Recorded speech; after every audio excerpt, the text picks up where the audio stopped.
Welcome to Moving Conversations, a podcast for movement professionals by movement professionals. If you coach, train, or teach movement, Pilates, or fitness, then this podcast is for you. With more than 60 years of experience in fitness and Pilates, your hosts, Brian Ritchie and Nora St. John, explore the science of human movement, diving deep into the facts, myths, and common misconceptions, hoping to spark thought and conversation about how we view fitness and movement. Now, let's jump into Moving Conversations. Welcome back to Moving Conversations. I'm Brian Ritchie. Joining me as always is Nora St. John. Good morning, Nora. How's it on the West Coast doing? It's a little foggy, but not too bad. How about you? I heard you just had a little bit of excitement in the snow yesterday. Oh my gosh, we got quite a bit of snow. Nothing like they did. I mean, I was watching some of the football games and they had a ton of snow. We had nothing like that. But this is the first snow that DC has seen in well over 2 years. So let's just say everybody forgot what to do. So yes. it was a little bit of harrowing experiences, but you know, we survived and the kids had a lot of fun in the snow and everything. And they say it's going to be a wet winter. So we shall see. We shall see. Today, we are going to add on to what we talked about last week. Last week, we discussed weight loss drugs. And I thought, what a perfect way for us to dive into how to train and how to program for the overweight or the obese client. Because I figure there's a lot of people that ask these questions. And when I teach this class, it's probably one of the most popular classes that I teach because everybody wants to know, what should I do? How should I program? Are there things we need to know? And there's a lot that we need to know about. So I thought, let's dive into it and see where we go. That sounds great. I think it's such a topic. I mean, I think I was reading something the other day and it said the average American woman, like normal, is a size 18 now. That's kind of average. Wow. I had no idea. So people are just bigger than they used to be. And certainly that awareness has come into the fitness world and the Pilates world, honestly, in a great way. Yeah. Because for so long, it's like everybody who does Pilates has to be skinny. That's like a prerequisite. And that really leaves people out who can really benefit from the work. Mm-hmm. So I've been really excited just to see more people of different body sizes pushing their way into fitness and really making their needs known. And I think it's just a super important topic. Yeah, it's interesting. You and I spent some time in Asia. And when I was there last time, I was talking about obesity, not to the crowd, but just to a few people. And they said, what's interesting is that the only people you see at gyms are people who are already in shape in general. Yeah, exactly. They need to be in shape in order to go to a gym. They need to be fit. Mm-hmm. They need to be skinny. And those are the ones that go to the gym. And I'm thinking, wait, that's backwards. They should be there. They need to for health reasons, but it's the other people. And they say, no, you wouldn't do that if you were overweight because it's too embarrassing. And there's a lot of stigma there. And we saw a lot of that even here in the United States a few years ago, where people would I heard people say, I got to get in shape before I go join a gym. Right.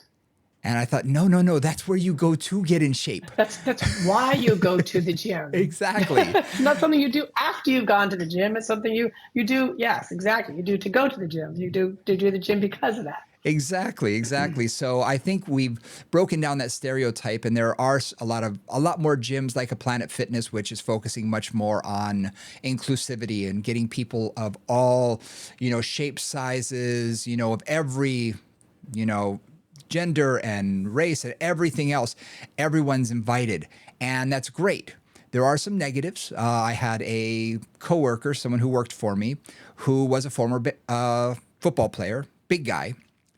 But, over the years, you eat too much, you get a little out of shape and things. He was like, I need to do some working out and get back into shape. And he wanted to go to join Planet Fitness. And they said, we're sorry, but you're too big and you're going to make people feel uncomfortable here. Oh, wow. And it wasn't that he was overweight. It's just he was tall. He looked like a former football player. So it's interesting that there was that reverse as well. That there's, you're out of shape, so you can't go to this gym, but you're too in shape, so you can't go to this gym. So it was very interesting, just sort of that reverse stereotype. Yeah, that's just all just like straight discrimination. Oh, absolutely. It's like, you can't. it's hard for businesses to actually say you can't come into my business. And I know they have the right to refuse service to anybody, but really that's crazy. Yeah. So I found that interesting. So when we're talking about overweight and obesity, let's first give a couple of definitions of what it is to me to be overweight or obese. Technically, we refer to things in BMI. Now, you and I both know there's a lot of limitations with body mass index. Michael Jordan at his peak was considered obese because of how much muscle he had. Karl Malone, same thing. They had a ton of muscle. They had almost no body fat, but because of their size, they were still, overweight or obese. But it's something that's easily measured, and it's something we can use in science because it's easily measured, and there's no variable besides, someone's height and weight. Yeah. So, it's an easy way to sort of calibrate that. So anything between 25 to 30 is considered overweight. And 30 plus is considered obese. And now they've actually called anything above 35 to be what they refer to as super obese. That's something that I've seen in some of the literature now.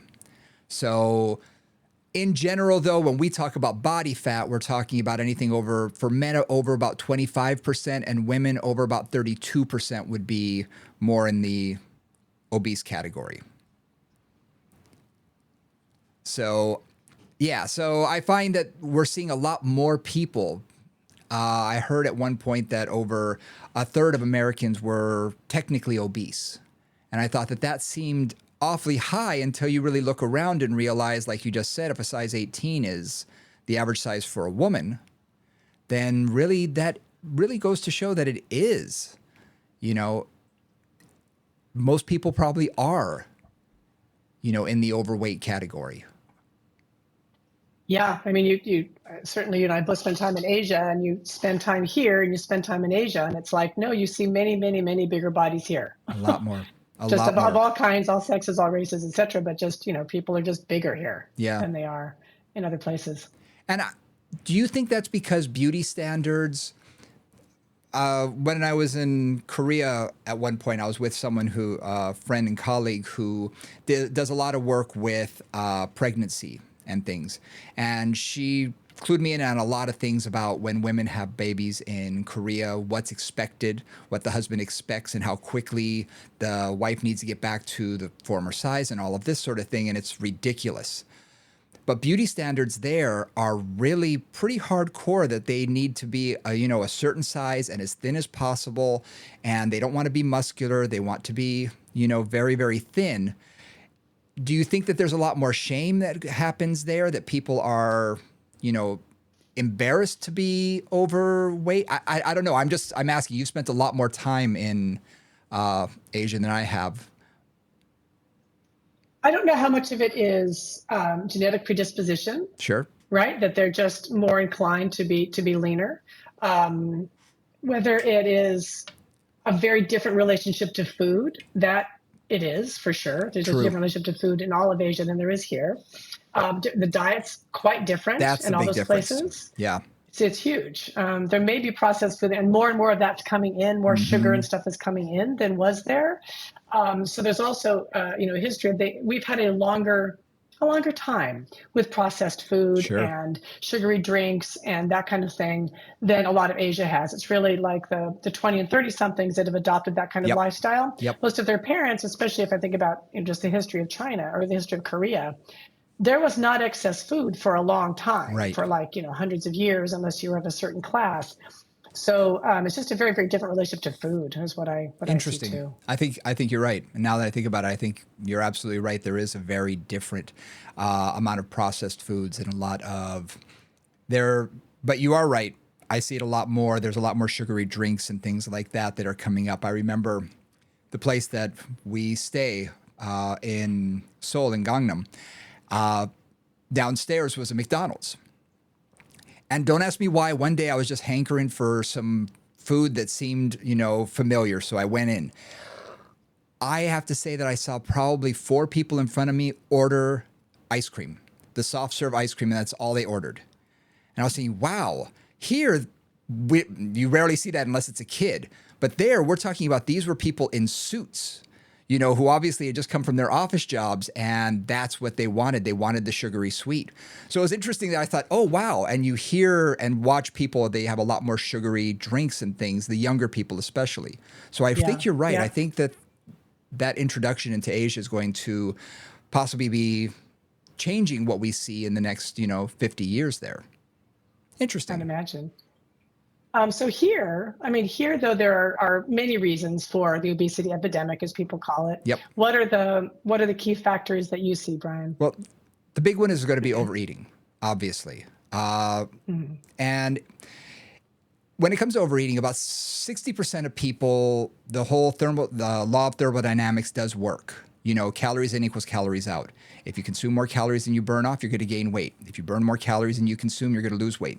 But I do say that's only in about 60% of people, because I can't tell you how many people, and myself included, I mentioned last week that at one point when I graduated high school, I was over 420 pounds, and I've been fighting with weight all my life. And while I'm 190 pounds now, I really have to watch everything I do, and mine was metabolic issues and whatnot. But for a lot of people out there, there's something going on internally that doesn't lend itself to that calories in equals calories out. They can starve themselves all they want. They hit a set point, and then they're stuck. They're stuck on that plateau of losing 10 pounds, even though they have another 50 to lose. And as soon as they go off the diet, they gain 20 back instead of that 10. And then their set point adjusts even higher. One thing that I want to really point out strongly, and a lot of this comes up in our studios and when I talk to instructors and when I talk to clients, is this bias, this feeling like if you were just a good enough person, if you just had the willpower, you could change it. And that's typically, in my experience, coming from somebody who has never struggled much with weight. Yes. It's like I talk to a lot of my friends. I know I'm one of them. It's like I go up 10 pounds, I go down 10 pounds. That's it. Yep. I think for me to gain a lot more than that, I would have to work really hard to gain a lot more than that, or to lose a lot more than that. And that's absolutely my genetics. That's just how I'm built. Yep. And my husband, much like you, he looks at food and he gains weight. Yeah.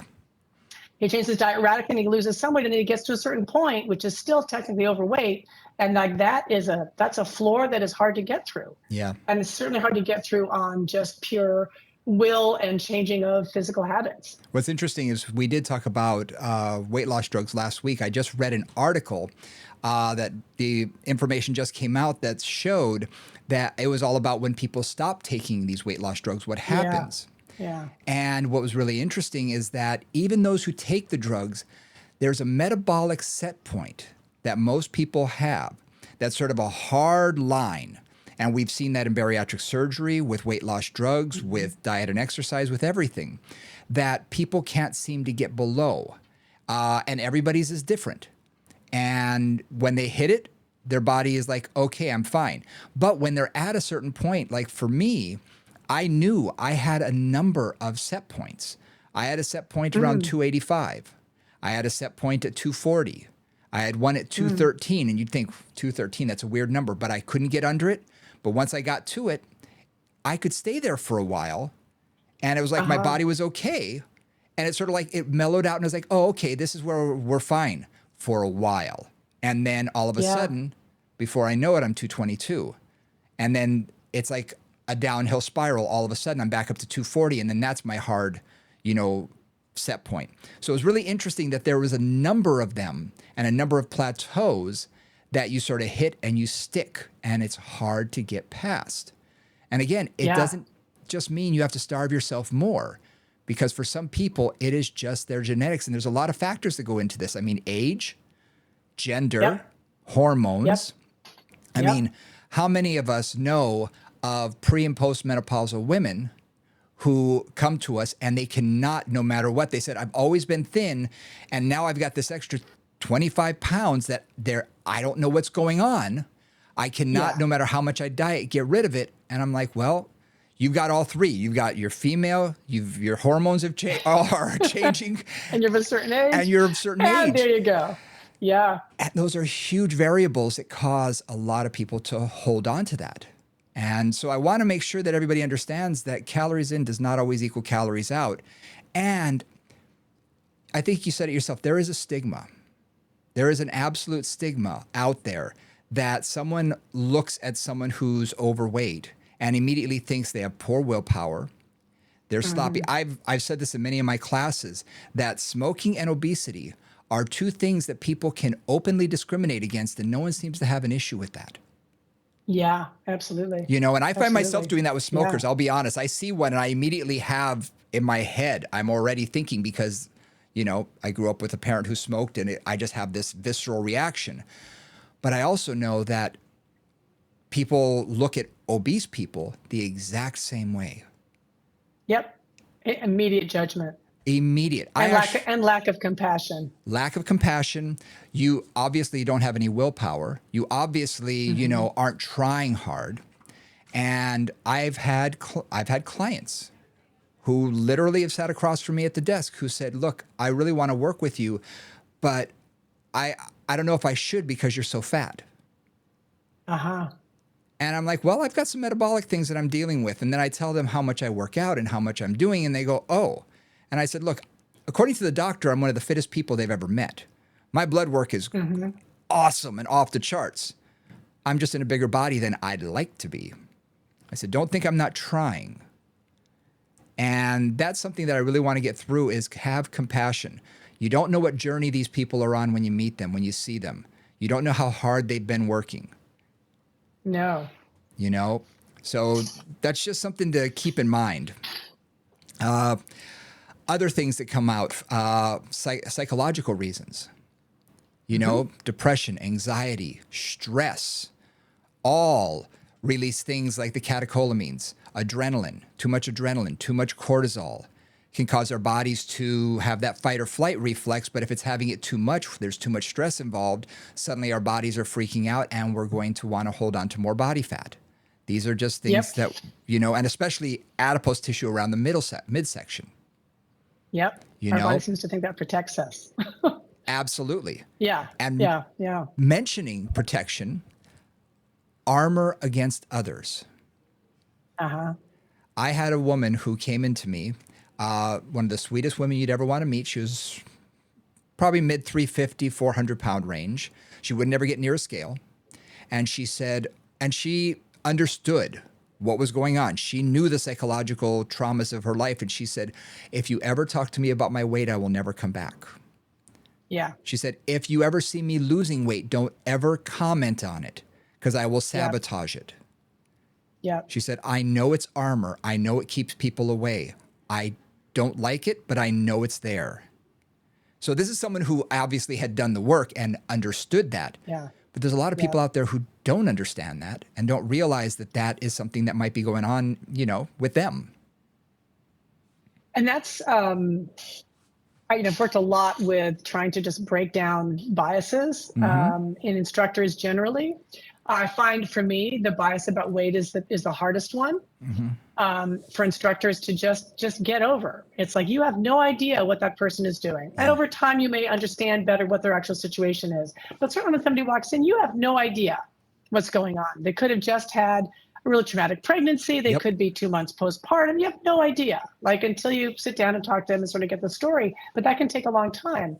And one of the things that I really want to encourage is many people who come in who maybe are not happy with their body for whatever reason, if they've got too much weight or whatever, rather than really looking at it was, well, when you are in a different body, we will do this, which I think people do all the time, including clients. Clients are often like, well, I'm not going to do that until I've lost the weight or I've done this or I've done that. And instead it's more like, okay, let's deal with you right now. I have no idea if you're going to lose or gain weight. Like, I really have no idea. Really, maybe you do, maybe you don't. I don't know. Let's deal with you absolutely where you are right now. Let's meet you here and do the best we can to get you as fit and as strong and as comfortable in your body as we can. Yeah. And I think something to keep in mind is, remember that obesity is a disease for a lot of people.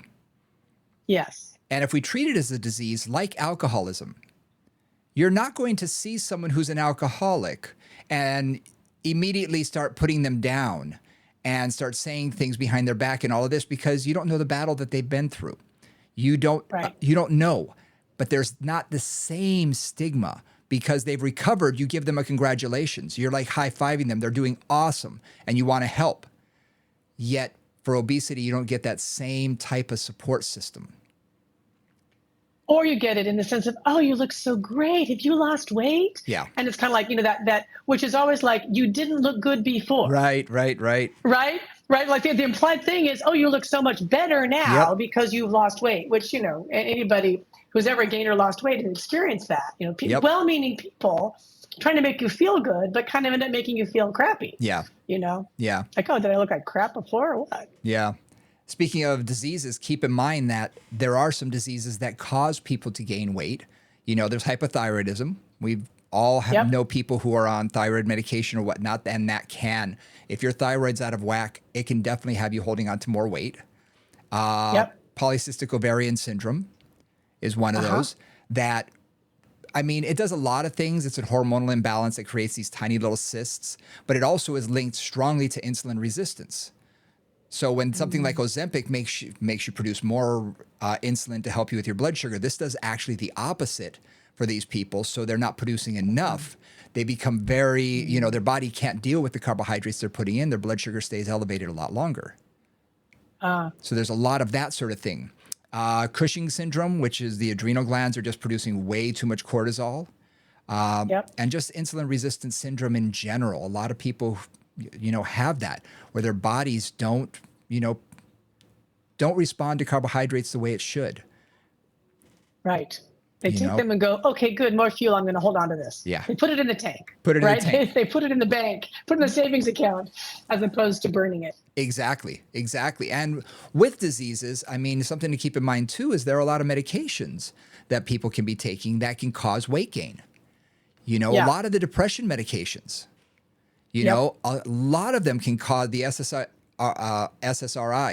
serotonin reuptake inhibitors. Those ones, a lot of those can cause weight gain. There's ones, I have someone who is a cancer survivor, breast cancer survivor. She's on tamoxifen. She's put on a lot of weight because of that. And she's never really had an issue before. And now she says, I feel like I'm in someone else's body. But I got to stay on this for a certain length of time or else the cancer may come back. Amitriptyline, beta blockers. Beta blockers will slow the heart rate. So then your metabolism does tend to be a little bit more sluggish. Birth control for some people. Cortisone, or prednisone, Steroids.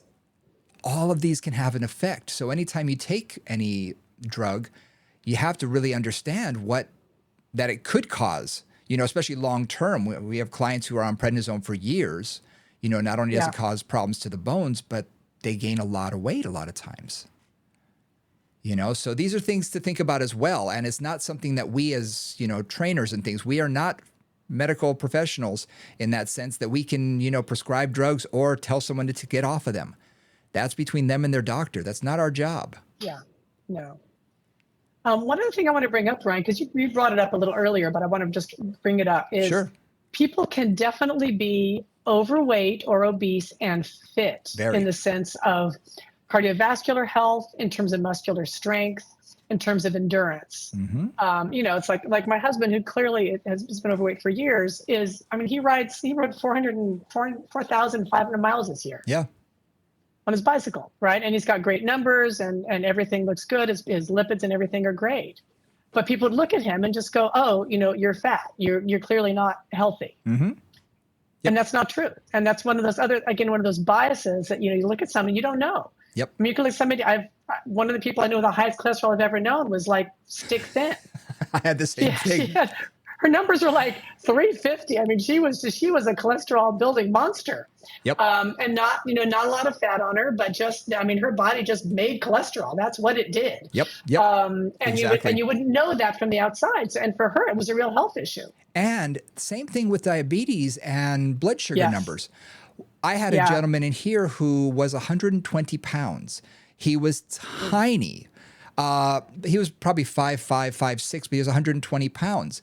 Yet his A1C, he was diabetic, and it was type 2. It was definitely, insulin related.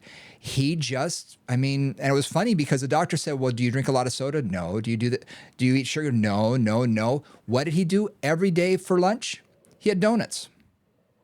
Oh, well, there you go. And when he said that, I was like, well, yeah.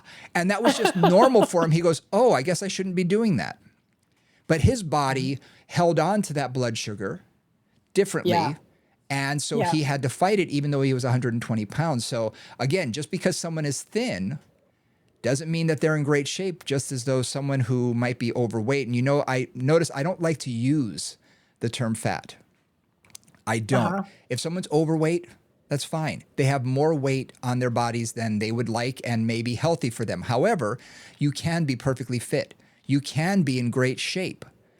If your numbers, if someone does all your blood work and things and your numbers are fantastic and you're cardiovascularly fit and you can run rings around people, you're in great shape. You just may not be in the body that you desire. Right. And that's a really important thing to make a distinction of. Just because somebody is overweight does not mean that they're not in shape. Yeah.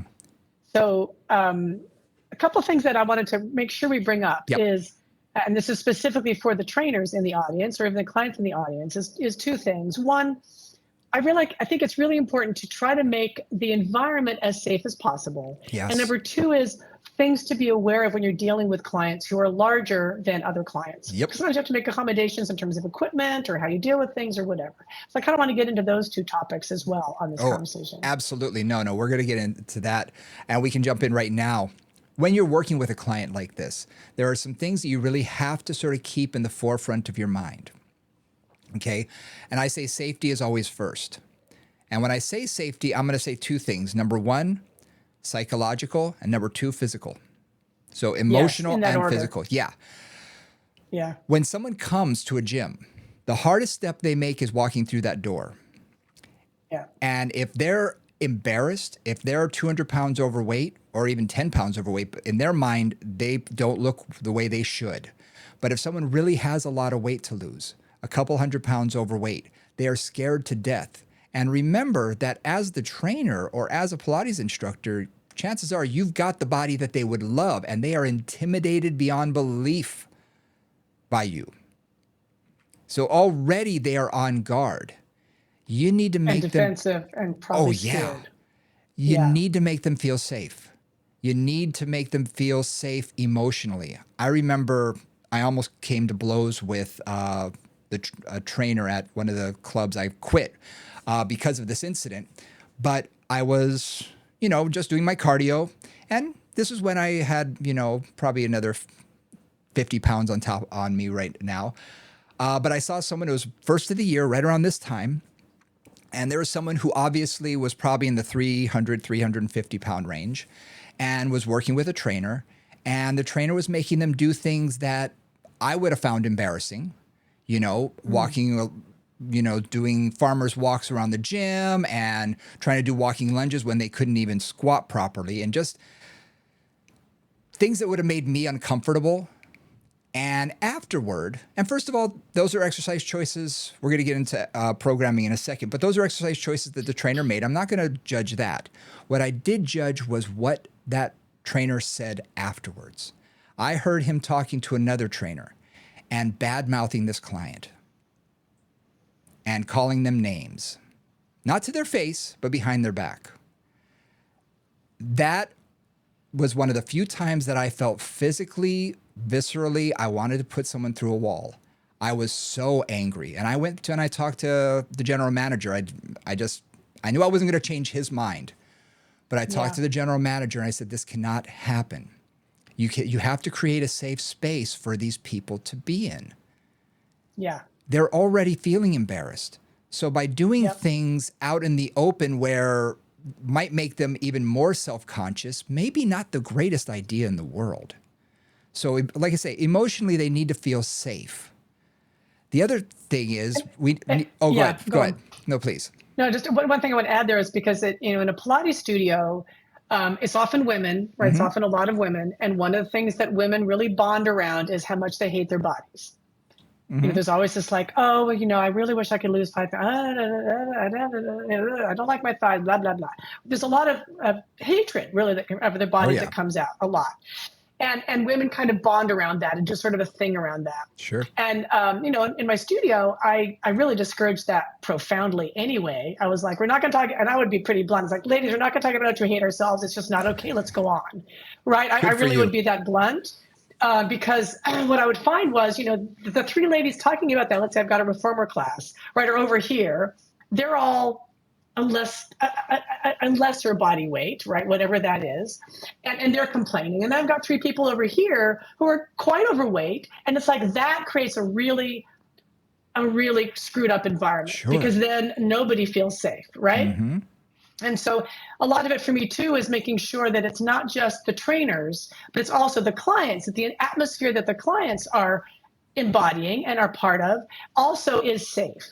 It's like the idea that trainer would then go badmouth this client to another trainer in front of other clients. Yes. Right. Creates a tremendously negative, toxic atmosphere. Yes. 100%. Right. I mean, the fact that you hurt them, it's one thing if they're in the locker room and if they're having drinks by themselves or whatever, that you can't do anything about that. Yep. But within that space, you have to hold certain priorities in terms of kindness and compassion and sensitivity. Yes. And my thing is empathy. Yeah. We all look around you. Everyone's got their own battles. Yep. Everyone's got it. You don't know what they've done to get here. You don't know how hard they've battled. You have no idea what they've done. And you know what? You got to respect them for that. So having the empathy and keeping the space safe for them emotionally so that they feel comfortable.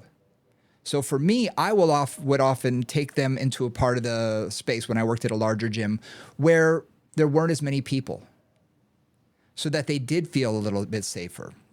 The other thing to think about, and you and I talked about this before we started recording today, is that not every piece of equipment is made for every person. And what I say about that is, I've said last week I consult and work for the National Center for Weight and Wellness, and I've worked with people over 600 pounds. And a lot of people, I'll put a massage table out and have them do some of their exercises on that because they can't get up and down off the ground.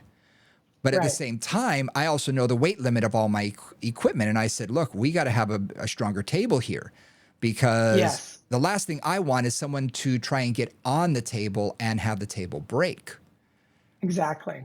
And if you're looking at a lot of pieces of equipment, even if you just look at machinery, I mean, we used to joke that machines were only made for men because they were made for people about 5'8". So if you were 5'0", you couldn't use the machine anyway. Right. But it's also made for a smaller person physically that you put them in it. And if if they're very rotund, like let's just think of a chest press machine, they may not even fit in the machine. Right. Leg press machine. Their range of motion may be 5 inches because their stomach and thighs are too close and they're hitting each other. You need to be aware of your surroundings and know the equipment and not choose pieces that might embarrass them because they can't get in and out of. I'm thinking of the reformer. I'm thinking of our shuttle. Getting up and down out of it might be embarrassing.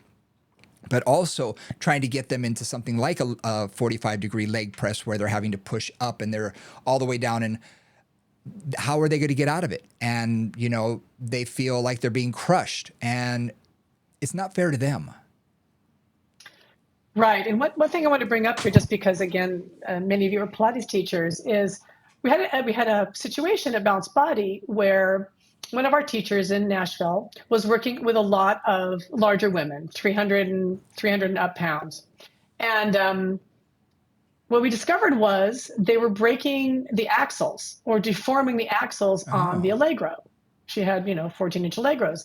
And so she brought this problem to us. She was like, hey, I work with, a lot of larger clients.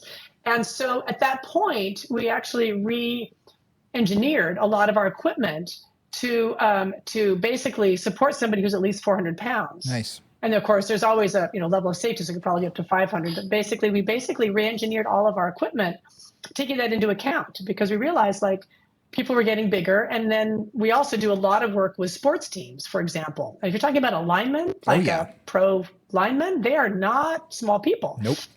So we really looked at that in terms of just equipment design as well, that both designing it for the population and designing it for people who are larger. Yeah. Yeah. And something that clients are always asking me about pieces of home equipment. Something to keep in mind is home equipment is rarely made strong enough for someone who is larger. And I say that thinking of treadmills, thinking of ellipticals, thinking of bicycles, the cardio equipment, which is what they want to have at home. Especially treadmills. I can't tell you how many times I've actually had someone who is 400, 450 pounds get on a treadmill and the belt stop moving because their weight is so heavy that when they step down, the motor isn't strong enough to continue to have the belt move. And if you look at like, if you really dig into the details of a lot of equipment, it'll have a weight limit. Absolutely. And that weight limit is almost 250 pounds. 250 to 300 That's a really, pounds. really common weight lift. Yep. Yeah. The weight limit that I've seen on a lot of them, and it's like, that isn't gonna manage some of the people that we see. Especially in America. I mean, think about it. Yeah. The average guy, who has some weight to lose probably is close to the 225 to 250 range right there. Right, off the bat. Right. I remember when I was first decking out my home studio, when I trained people out of my home, I put almost all my money into my treadmill because I knew, okay, a bench is a bench is a bench. I don't need a super fancy one. I just need one strong enough. So I got a very strong one, but the treadmill I bought was Landis. Their light commercial model was rated, the motor was rated for, I believe, 450 pounds. So I said, okay, 9/10 of the people that I would ever see will be fine on this. And I never had a problem. The motor lasted forever. Great. So that's something to keep in mind. If someone does ask you, you need to make sure you know the equipment that you're mentioning and don't tell them just to go down to Sears or go to the nearest fitness center and purchase, something off the rack. You need to make sure that they understand that they need to have a motor that's strong enough. Because even if it does turn the belt, it may be working too hard and you can burn the motor out. Yeah, going to burn out. The thing too is it's not just true for stuff they're going to buy for their homes. It's also true of your equipment. Absolutely. So if you're in a gym or if you're in a Pilates studio, it's important that you know the weight limits of the equipment as well. So that you don't put somebody in an unsafe situation or stress the equipment in a way that's going to damage it over time. Right. So those are also things you just have to be aware of. Absolutely. We use a high-low table for our stretching. And we also have and I made sure that it was a physical therapy table and it was a bariatric one, so it can handle more weight. But what I found is that mat tables, because some clients have a hard time getting up and down off the floor, and that's something else to think about. Someone who is overweight may have knee issues, may have a very difficult time getting up and down off the floor. So I've always had a table of some sort for them to use instead of getting up and down off the floor, especially for my elderly clients as well. What I found works the best, I found a used, it was crappy, but it works great, trap table. Yes, that's the thing about a Pilates studio. Those trap tables, they can handle. We've had 500-pound linebackers on those, basically. They're tough as nails. They're not going anywhere, and they're a good height. That 24 inches is a really nice height. People can get on it and off it easily, and you can work on them easily if you're doing any hands-on stuff. You're right at the level of working with them. Yeah, no, trap tables are fabulous. Yep, I just I basically took all of the chrome off and just kept the table part because, again, it was a piece of junk. But the wood was solid, the upholstery was solid, the cushioning was still solid. I said, this is a mat table for me. And it has never given me a lick of problems. So keep that in mind. And it's solid wood, so it's not going to, break down. So keep those things in mind. And again, when you have people get up and down off the floor, you have to really be mindful, not only with our elderly people, but with people who are overweight. They may feel very uncomfortable getting up and down off the floor. Yeah, absolutely. So that's something that, again, you want to keep them safe and feeling safe. So if you ask them immediately, our first session is usually an assessment. And if the first thing you ask them to do is get down on the floor and try and do a plank, well, chances are they don't have the strength for it anyway, but they're also going to get down on the floor. And I can tell you now that a 600 pounder that I was working with, I wasn't strong enough to get them off the ground. Right. I knew it. No, absolutely. Yeah. And I didn't want to embarrass myself by trying to get 4 or 5 people in there to try and help me, because that's going to make them feel horrible. So I made different choices. Obviously, that's why I like having tables for, clients to utilize for that. And it also just makes them feel good. I mean, I find that they just would rather be there than climbing up and down off the floor, whether they feel that it's cleaner or whatnot. They prefer it. Something else, when you're talking about programming, I'm going to warn people right now, if you're dealing with someone who has an extra 100 pounds or more, watch out for body weight exercises. Okay? It's a whole different thing. It's a different animal. It's a whole different thing. Yes. Even if you're doing something like a step up or a sitting down and standing up box squat, whatever you want to call it, for these people, doing 10 or 15 repetitions may gas them out, may be too difficult. That's one reason why I like my high-low table, is I can actually take that table up so high that they're barely having to do a squat. They're barely sitting down. Their knees only bend to 45 degrees, but it's taking them and at least getting them started with something. That's if I want to do any weight bearing. But I know a lot of trainers want to do things with the TRX, want to do lunges, want to do squats, want to do body weight exercises. And I have to tell you, it can be incredibly challenging for these people. First of all, their ligaments and tendons may not be ready. And we talked about the fascial system. That may not be ready to handle that kind of, let's put it frankly and say, abuse to the tissues. Especially if they haven't been doing anything. Like if they've been working out, because like I've had people who are athletes, etc. Exactly. And they have that strength and stuff. But I have clients who are really deconditioned in that circumstance or really never worked out. You start back at the baby steps. Yep, exactly. Yeah, absolutely. Exactly. So I warn people, watch for the body weight exercises, get to those. Yeah. Because they're functional. Yeah. I love functional activities. And I just talked about doing a plank. That may be beyond them, but can we modify it to make it easier?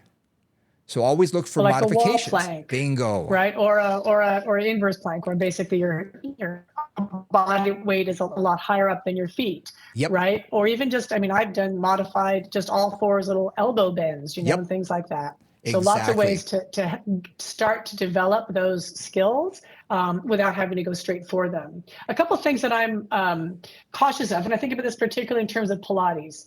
So if I have somebody who has a large abdomen, right? So big belly for whatever reason, there's some things that are really need to be modified. Yes. One is their ability to flex the spine and do like a roll down, which again is a classic Pilates move, is often limited.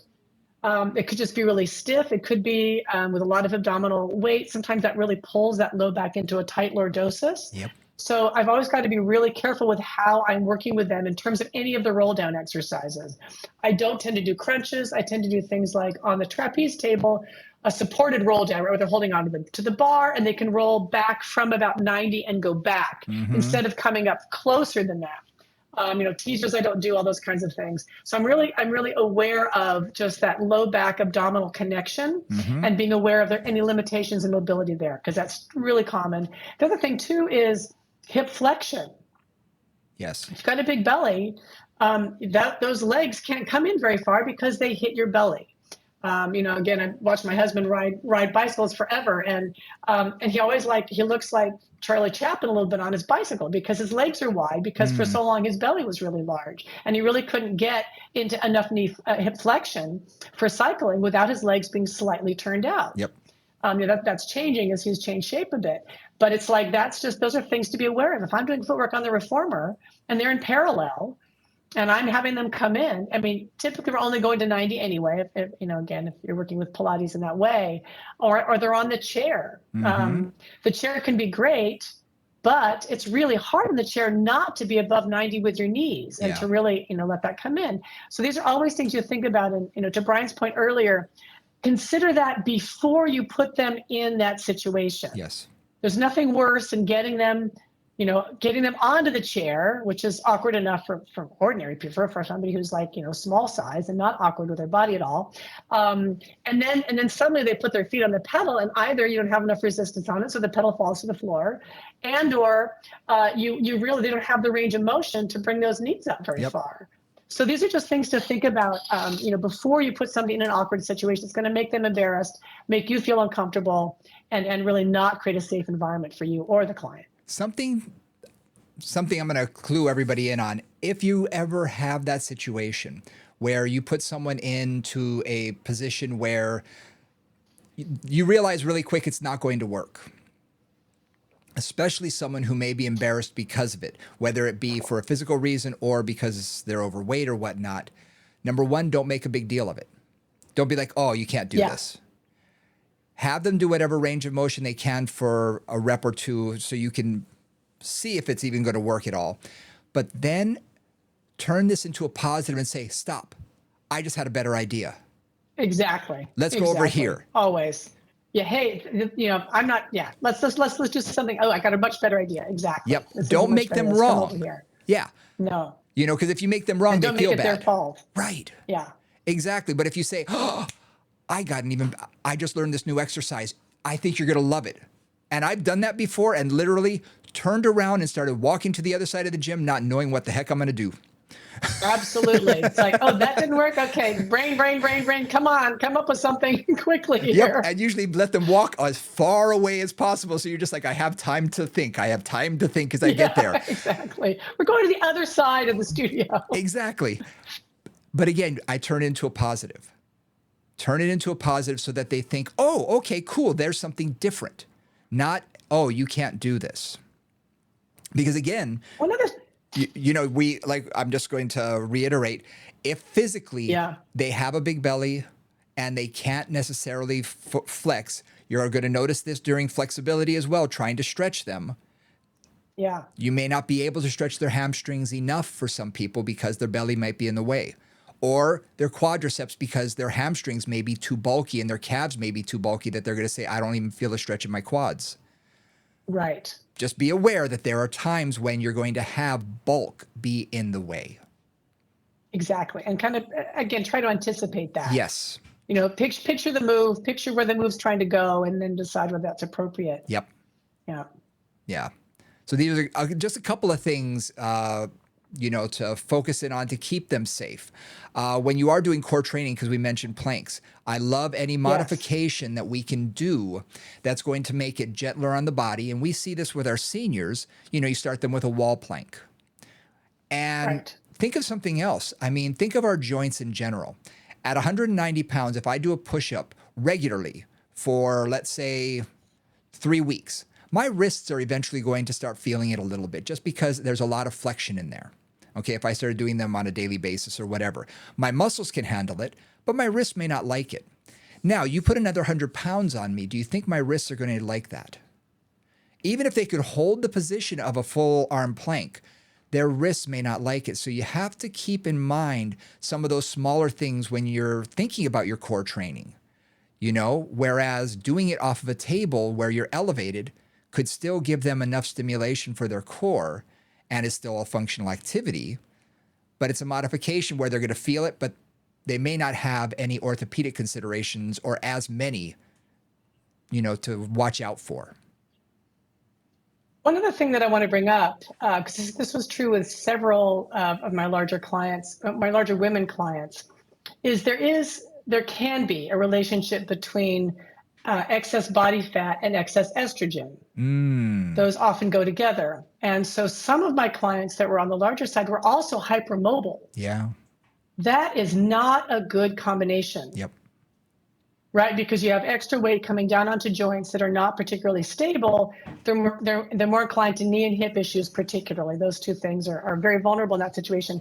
So I was always really careful with them, and I would basically go, okay, so let's really work on stability for you. I'd work on stability like mad, just basic hip strength, knee strength, however I could do it. I would do an awful lot of stabilizing and strengthening for them.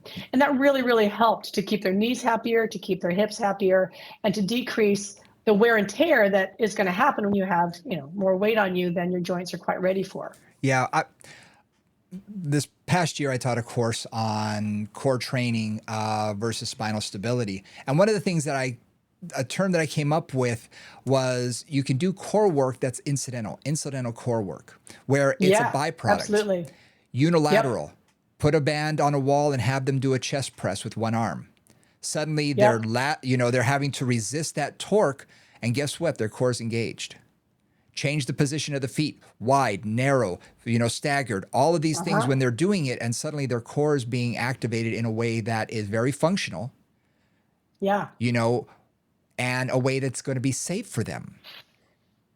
I was playing with that, very, very simply for a bunch of clients, but some of my older clients particularly, who are not like, they really don't, they can't flex very well, and they don't get the strength from that. So basically taking like hand weights, in this case, it was just 3-pound hand weights, small little footballs or hand weights, whatever, putting them, reaching the arms overhead, and then just having one arm go forward and one arm go back. Nice. Right? And just stabilizing against that. Very simple, really easy. Most of them can do it. Their arms get tired, but they also feel that core is working and stabilizing against that load, and playing with a bunch of different things in that area. And I found that was a really nice way to get that, again, sort of intrinsic core work, right? As opposed to crunches or extension work or whatever like that. It's just get the core to work against these unstable or uneven or asymmetrical loads. Yep. A great exercise, and we'll post this on the Instagram page so people can see it, is I'll take a tube or a band and I'll hook it to a post or something, and I'll walk out sideways so it's 90 degrees to my body. I'll extend my arm straight. So I've created a lot of lateral torque. It's wanting to twist me toward the anchor point. And then I can do things with my arms. I can draw the alphabet. I can have them step out to the right. I can have them step to the left. I can have them take their arms overhead. So now I'm getting that lateral flexion as well. And it's in motion. So all of these things are challenging my core in various ways that is strengthening it, and in ways that, is very functional. It's going to transfer into function a lot better than a crunch necessarily would for some people. Right. You could also do it like, I'm thinking, like, you can even just hold that steady and do a squat. Oh, right? I mean, you could even just like stabilize the torso against just the legs moving or lunges or whatever like that. Fabulous. Yep. Right. And again, clients feel that a lot. I find a lot of my clients that are kind of not very sensitive to their physical sensations, they can feel those, and they love it because they can feel it. It's like, oh yeah, God, I'm working so hard to hold this. Yep. And those are really nice ways. And again, totally functional. Yeah. Let's talk cardiovascular. Okay. Yeah. They need to do some cardio work. Okay. First of all, we want to think about low impact activities, because you want to be sensitive to their knees, especially someone who's over the age of 40 or 50 who may have been overweight most of their life. Their knees, hips, ankles are probably going to have more wear and tear on them than someone who is of smaller stature. So I want to preserve as much of that tissue as possible so that I don't want to have them race towards a knee replacement. Right. Be gentle on the joints. So I avoid high impact. Start gradual, small. Be aware of the recumbent bike. They all want to gravitate toward this machine, but if you do have a big belly, it may be something that's a little uncomfortable for them, because they're going to have to dodge that as their legs come in. So just be aware of that. Any recumbent stepper, recumbent elliptical, all of those may have the same issue. I often will start them on the elliptical or walking, especially walking, because it's something they already do. Yeah. Walking is great. I've also had some that have done a lot of swimming. Yes. And one thing I want to say about swimming is great in some ways and in some ways not. So I just want to bring both those sides up. On the one hand, it is relatively low impact. So, water aerobics class is fantastic. You get some strength building, you get some joint stability potentially, depending how your instructor's putting it together, but you don't get the joint impact. Yep. On the other hand, and this is just something that is true about swimmers, if you ever look at swimmers, you will notice, even with high-level swimmers, that they are not necessarily ripped muscularly, because being in water actually tells your body to retain fat for insulation. And there's been a lot of studies that show that really, trying to reduce body fat through swimming is not very effective. Yeah. Because your body's going like, I'm cold, I got to hold on to this body fat to stay warm. Yep. Yep. There have been some studies on the amount of white versus brown fat that is developed by people like a Michael Phelps, people who spend 5-6 hours in the water every day, you know, how their bodies do hold on and create more fat. And if it's creating brown fat, that's one thing because that's highly metabolic. But if it's not, if it's creating, you know, more of the general adipose tissue, then you're not going to get the look necessarily that you know, may want. So that's just something, you know, to think about. Also, when we're talking about water, whether it be water aerobics or water anything else, is we don't live in water. So don't make that your only form of exercise. Which Right, you need gravity. You need gravity as well. Going through it. Yeah, absolutely. So walking and that, or, you know, whatever version of cycling or stepping or elliptical. I mean, the treadmills are really nice for that too, because you can walk, but you can add, and then you can control your walking environment differently than you can when you're outside. Yep. One thing I want to say, we've covered a lot of things, and one thing I want to mention here before we wrap things up is nutrition. Okay. My minor was technically nutrition. I studied a lot because it was something I was very interested in. But you know what? I'm not a dietitian. I'm not a nutritionist. If that's not you, if you're not a dietitian, if you're not a nutritionist, be wary of what we can say. Okay? Because creating diet programs and things like that, you're going against the scope of practice a little bit of what we do. So there are a lot of programs, and I could name them here. I'm not going to, but there are a lot of programs that say, oh no, you can do that. You're allowed to do that. And it's a gray area in fitness, kind of like using those, you know, devices for massage and all that kind of stuff. It's a gray area. For me, there are professionals out there who are specialists in this. And they also will have a greater understanding of what's going on metabolically. Hopefully they understand more about the medications the person's taking. And they are licensed oftentimes by the state. So you know what? I'm going to refer to them. That's who I want to do it. Amen. And the other thing too is it's not only not your scope of practice, but you know, a real dietitian is going to look at your, let's say you're doing a diet app, right there, and you're tracking your eating or whatever you're doing, right? They're going to look at that and they're going to try to give you advice based on that. That is really, it's not only not your job. I'm going to be a little stronger, I think, even than Brian was on this. The number of, I'm going to be blunter, the number of stupid things I've heard come out of trainers and Pilates teachers' mouths regarding nutrition is unbelievable. You know, somebody has started some crazy diet thing, whatever it is for them, and they're like, and then everybody should try it. So you all have to go on keto, or you all have to go on paleo, or you all have to go do something. And it's like, that is just not, that just don't. I'm sorry, just don't. I had some really great people that I referred to that I would work with, nutritionists and dietitians and things like that. And we had this great relationship. You know, they'd come and they'd do exercise with me, and I'd say, "How's it going with Alice?" They'd say, "It's great. I'm changing this and that." And I would just listen, like, "That's fabulous. Whatever, is that working for you?" Like, "Yeah, it's really helping me to understand what I'm eating, what I'm doing, what I could do better." It's like, "Great. You do that." So I'm with Brian on that one. You just have to be really super cautious. It's so easy to go so wrong on that on so many levels. I tell people what we're allowed to say are generalities, like drink more water. Right. You know, eat breakfast. Watch your alcohol intake. You know, things that are... You may want to cut back on 27, energy drinks a day. Like, maybe not such a good idea. You know, little things that are kind of small things. Exactly. You know, don't drink so... Whatever. Those are the things that we are allowed to say. However, when we... And I'll be the first to say I was hired as I think I was called a nutrition tech by a gym. And it was my job to do, according to their computer program, I had to do meal planning with people. And even as I was doing it, I was brand new in the industry. So I was thinking, yay, this is so cool and everything. The more I started learning, I realized, wow, this is really going beyond what I know. I'm a college student. I'm just a college student. And yes, I know a lot about nutrition, more than the average bear, granted. But I'm still a college student. So I'm still learning.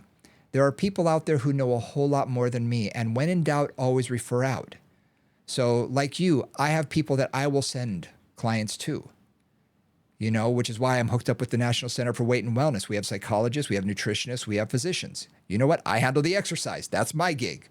I'm really good at that. I can handle that. Exactly. That's my scope, and I'm good at that one. I'm going to stick in my lane. Too many trainers, and I think Pilates instructors are the same, become jack of all trades. They want to do everything for the client because we care so much. We want to help.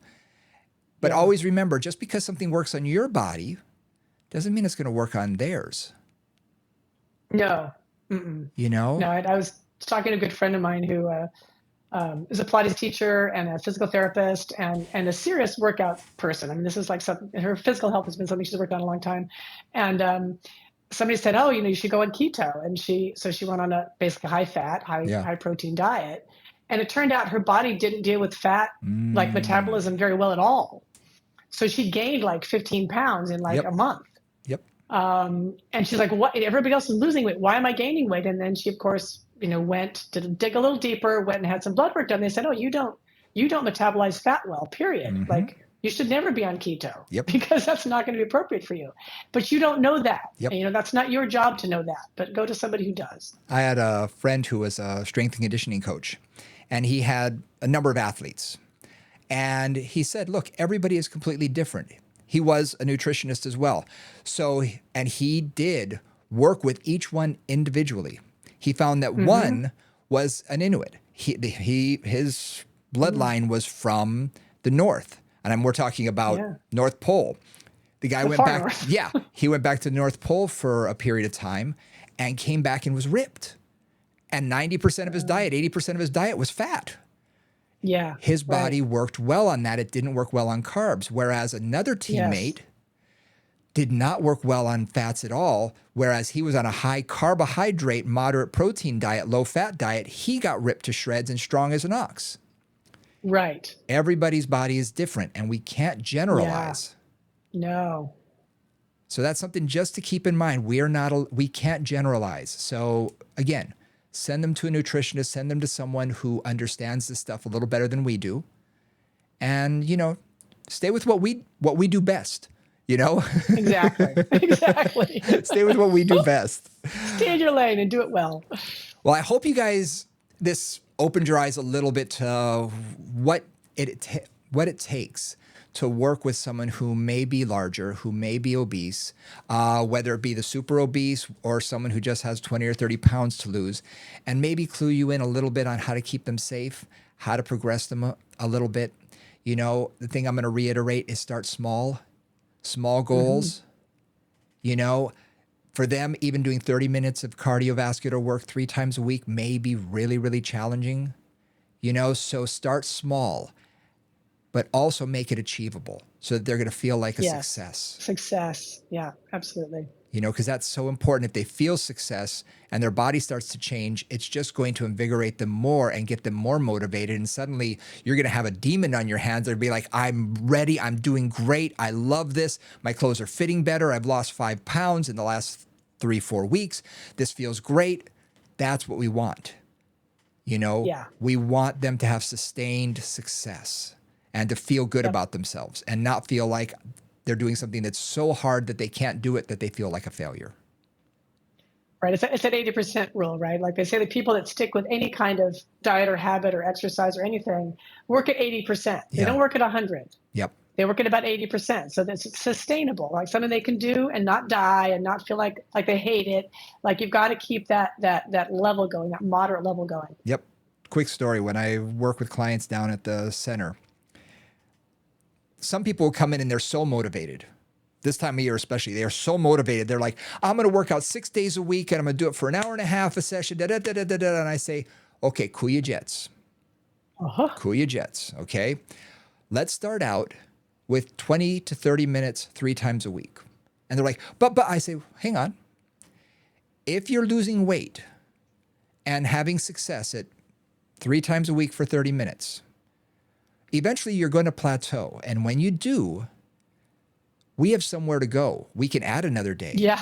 We can add another, there's somewhere for us to go. If you're working out 6 days a week for 2 hours. We haven't maxed you already.